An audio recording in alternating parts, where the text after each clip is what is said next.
ये स्टोरी कुछ डिकेड्स बाद शुरू होती है जब सीजर का एरा खत्म हो चुका है और एप्स ने एक नई सिविलाइजेशन डेवलप कर ली है। सीजर के आइडियल्स को फॉलो करते हुए एप्स ने एक नई सोसाइटी बनाई है जहां वो पीस और ऑर्डर में रह रहे हैं। अब ये सोसाइटी एक जंगल या वाइल्ड सोसाइटी नहीं पर एक स्ट्रक्चर्ड सिविलाइजेशन के जैसे है जहां एप्स का अपना ही सिस्टम, रूल्स और ट्रेडिशंस है। वही ह्यूमंस जो एक टाइम पर दुनिया पे राज करते थे अब वो एक वैनिशिंग स्पीशीज है। कई ह्यूमंस एक डिजीज की वजह से या कॉन्फ्लिक्ट के थ्रू वाइप आउट हो गए हैं और कुछ सर्वाइवर छोटे छोटे ग्रुप्स में अलग अलग रीजन्स में छुप कर रह रहे हैं। ये ह्यूमंस किसी तरह से अपना सर्वाइवर मेंटेन कर रहे हैं लेकिन उनका कंट्रोल दुनिया पर अब खत्म हो चुका है। एप्स की सिविलाइजेशन एक बैलेंस में है लेकिन ये बैलेंस उस वक्त टूट जाता है जैसे ही ह्यूमंस एप्स की टेरिटरी में घुसने की कोशिश करते हैं। टेंशन और कॉन्फ्लिक्ट बढ़ जाता है। इस दौरान एप्स के अंदर भी अलग अलग आइडियोलॉजीज डेवलप होने लगती है। कुछ एप्स सीजर के प्रिंसिपल्स पर चलना चाहते हैं और उनका मानना है कि ह्यूमंस और एप्स पीसफुली को एग्जिस्ट कर सकते हैं, लेकिन कुछ दूसरे एप्स जो सीजर की लीडरशिप के बाद नए आइडियल्स में बिलीव करते हैं ह्यूमंस को अपने दुश्मन मानते हैं और उनका सोचना है कि ह्यूमंस को कम्प्लीटली एलिमिनेट कर देना चाहिए। यहाँ पर एक नई लीडरशिप का इंट्रोडक्शन होता है जो सीजर की लेगेसी को कैरी फॉरवर्ड करना चाहते हैं।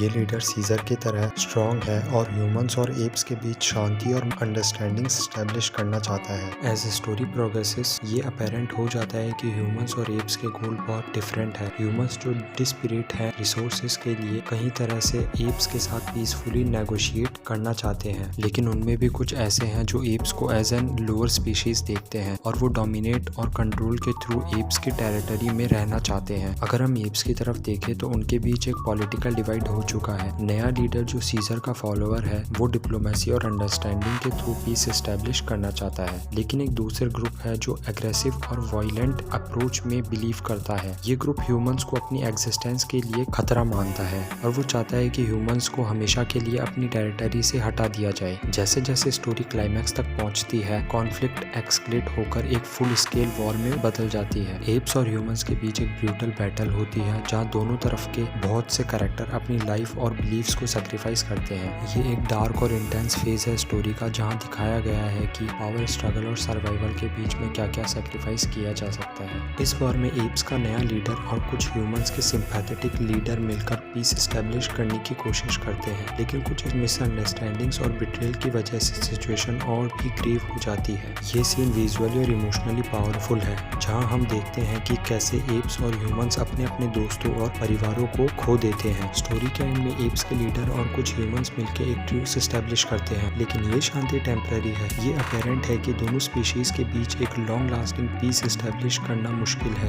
एप्स और ह्यूमंस के बीच एक म्यूचुअल रेस्पेक्ट एस्टेब्लिश होता है, लेकिन उसके साथ डिस्ट्रक्ट और फियर भी रहता है। एंड में एप्स के लीडर को समझ आता है कि सीजर का लेगेसी कैरी फॉरवर्ड करना और एप्स और ह्यूमंस के बीच ट्रू पीस लाना बहुत मुश्किल है। मूवी के लास्ट सीन में एक सिंबॉलिक इमेज दिखाया गया है जहां एप्स और ह्यूमंस एक दूसरे के सामने स्टैंड कर रहे हैं एक साइलेंट अंडरस्टैंडिंग के साथ। ये एक पावरफुल मैसेज कन्वे करता है कि शांति पॉसिबल है, लेकिन उनके लिए सैक्रिफाइस, ट्रस्ट और बहुत सारी हर्डल्स पर ओवरकम करना जरूरी है। सो गाइस, ये थी kingdom of the planet of the apps movie की स्टोरी। अगर वीडियो पसंद आए तो लाइक करें, शेयर करें एंड चैनल को सब्सक्राइब करना ना भूलें। मिलते हैं अगली वीडियो में एक नई मूवी के एक्सप्लेनेशन के साथ।